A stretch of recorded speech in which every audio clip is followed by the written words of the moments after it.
Come to the DC motor numerical part.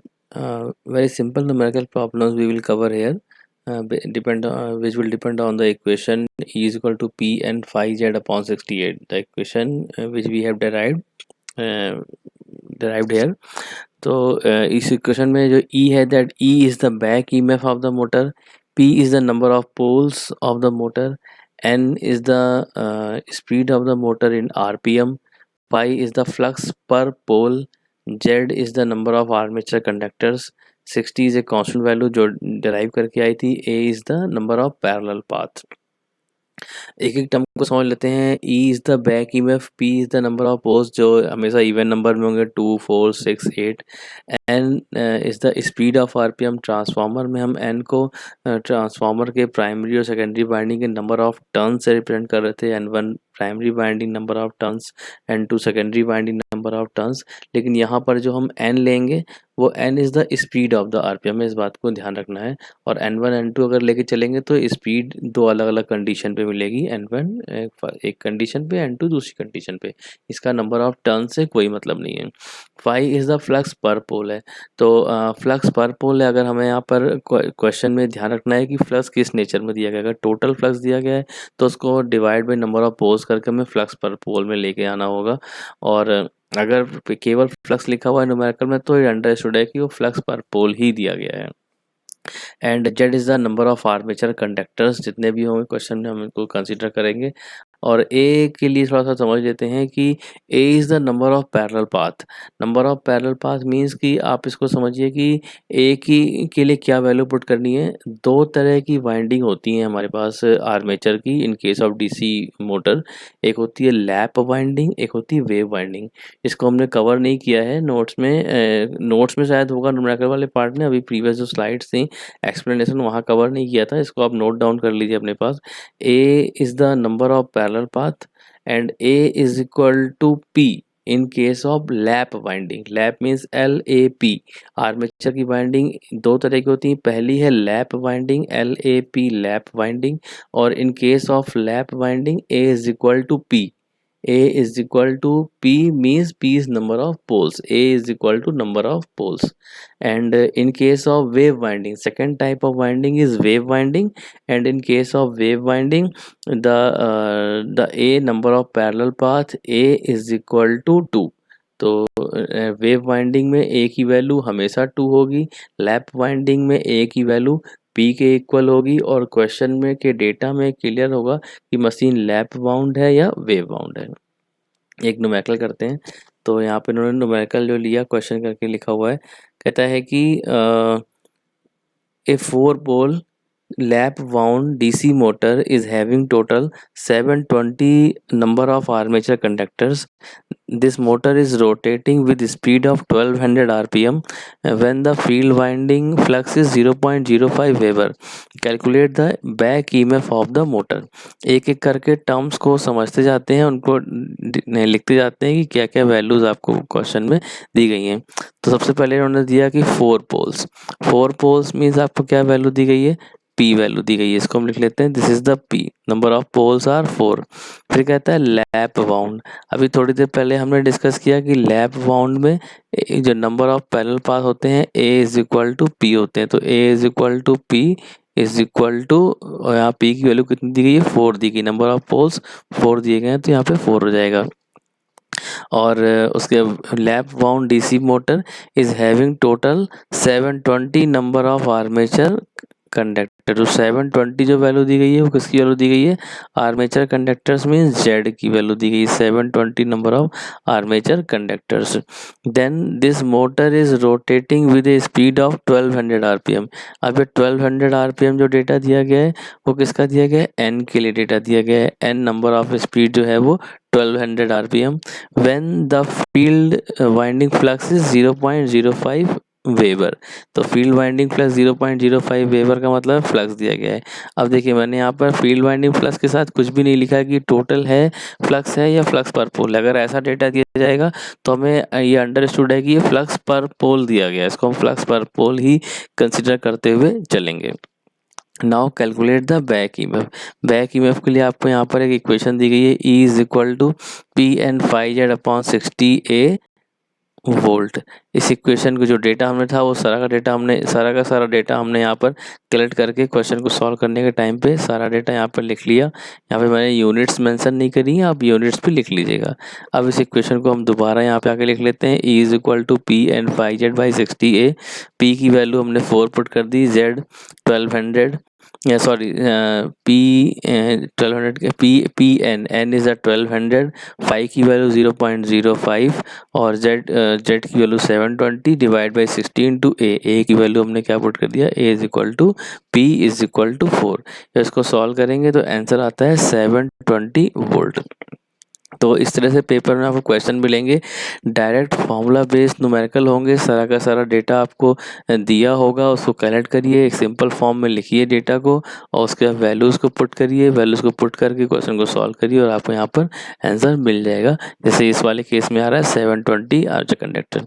इसमें जो मैं थोड़ी देर पहले आपको बता रहा था, मैं यहाँ मैंशन कर देता हूँ। एक आपके पास है lap winding, first is the lap winding, lap type armature winding, और दूसरी है वेव वाइंडिंग। इसको आप नोट डाउन कर लीजिएगा, इससे कोई कंफ्यूजन ना हो। These are the type of armature winding, lap और वेव वाइंडिंग। लैप वाइंडिंग के केस में क्या मिलता है आपको, number of parallel path A is equal to P, और वेव वाइंडिंग के केस में आपको क्या मिलता है, number of parallel path A is equal to 2, A is equal to P and A is equal to 2। इसको आप अपने पास नोट्स में नोट डाउन करके लिख लीजिएगा, न्यूमेरिकल में के पार्ट भी हेल्पफुल है।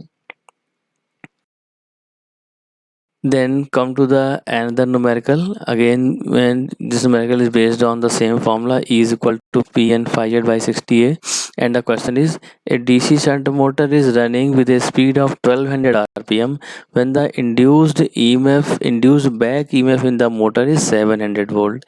What will be the speed of the motor when the induced back EMF is reduced to 600 volt? अब इस क्वेश्चन को आप देखिए, इस क्वेश्चन में के डेटा को अगर आप देखिए तो इन्होंने एक बात करी है एक डीसी मोटर की। कहता है कि इसकी जो स्पीड है, रनिंग स्पीड है, it is running with speed of 1200 RPM. आपको ये एन की वैल्यू दी गई है 1200 आरपीएम, और ये उस कंडीशन में स्पीड है when the back EMF is 700 volt. जब आपके पास बैक ईएमएफ जो बन करके आता है मोटर का वो 700 वोल्ट है, ठीक है। फिर उसका कहता है what will be the speed, अब कहता है what will be the speed, फिर से कहता है अब स्पीड की वैल्यू क्या होगी, and the motor and when the induced back EMF is reduce to 600 volt. Back EMF को रिड्यूस करके अब क्या कर दिया, आपकी बार 600 वोल्ट कर दिया। अगर हम इस फॉर्मूले को देखें E is equal to P N 5Z/60 है, तो यहाँ पर आपको ईएमएफ है, ईएमएफ टर्म ये हो गया और स्पीड का टर्म ये हो गया। आपको यहाँ पे ईएमएफ और स्पीड दी गई है, लेकिन इस फॉर्मूले में नंबर ऑफ मोटर के नंबर ऑफ पोल्स भी चाहिए, पी की वैल्यू चाहिए। इस फॉर्मूले को पुट करने के लिए आपको फ्लक्स फाई चाहिए, नंबर ऑफ आर्मेचर कंडक्टर चाहिए, लैप है या वेव है उसके according number of parallel path चाहिए। और जब ये सारी वैल्यूज़ पता होंगी तभी इस फॉर्मूले को पुट करके हम सॉल्व कर सकते हैं, जैसा कि हमने प्रीवियस क्वेश्चन किया था। लेकिन ये जो क्वेश्चन हम देख रहे हैं, इस क्वेश्चन में केवल एक एन की वैल्यू दी है, ई की वैल्यू दी है। सेकंड केस में एन की वैल्यू को पूछ रहा है क्या होगा और ई की वैल्यू फिर से दे दी है। तो इस क्वेश्चन को अगर आप एक बार फिर से पढ़ें तो ये क्वेश्चन एक ऐसा है कि ये एक ही मशीन की दो अलग अलग कंडीशन को कंपेयर करता है। कि एक डीसी मोटर है, उसकी स्पीड 1200 आरपीएम तब होती है जब उसका बैक ईएमएफ 700 वोल्ट है, उसकी स्पीड कितनी होगी जब बैक ईएमएफ को 600 वोल्ट कर दिया जाएगा। मतलब एक सेम मशीन है, उसकी दो अलग अलग कंडीशन को आपस में कंपेयर किया जा रहा है। तो if for the same machine two different conditions are compare, then इस फॉर्मूले को हम थोड़ा सा और सिंप्लीफाई करेंगे। Formula was E is equal to P N 5Z/60A। अब कहता है P is number of poles, एक ही सेम मशीन के लिए बात होगी तो मशीन के पोल हमेशा फिक्स रहेंगे। अब कहता है कि उस मशीन का जो फ्लक्स है वो कांस्टेंट होगा, शंट मोटर है। नंबर और उसके बाद नंबर ऑफ आर्मेचर कंडक्टर्स, जो आर्मेचर की वाइंडिंग होगी उसके जो कंडक्टर्स होंगे, तो एक मशीन में जो एक बार वो कंडक्टर्स होंगे वही सेम रहेंगे, वो चेंज नहीं होंगे अनटिल अनलेस हम उसे कंस्ट्रक्शन में चेंज ना करें। तो number of poles are fix, armature conductors are fixed due to the shunt, because of shunt motor the five part is fix, 60 is a constant value and a is also fixed, a is number of parallel path। तो जो constructional point of view से जो सारे के सारे terms थे उन terms को हम कलेक्ट करें अगर, तो कहता है कि p, phi, z, 60 और a ये सारी वैल्यूज जो होंगी वो एक कांस्टेंट वैल्यूज को रिप्रेजेंट करेंगी, क्योंकि एक मशीन में ये कंस्ट्रक्शनल फीचर्स है और एक बार मशीन कंस्ट्रक्ट हो गई फिर ये वैल्यूज चेंज होने वाली नहीं है।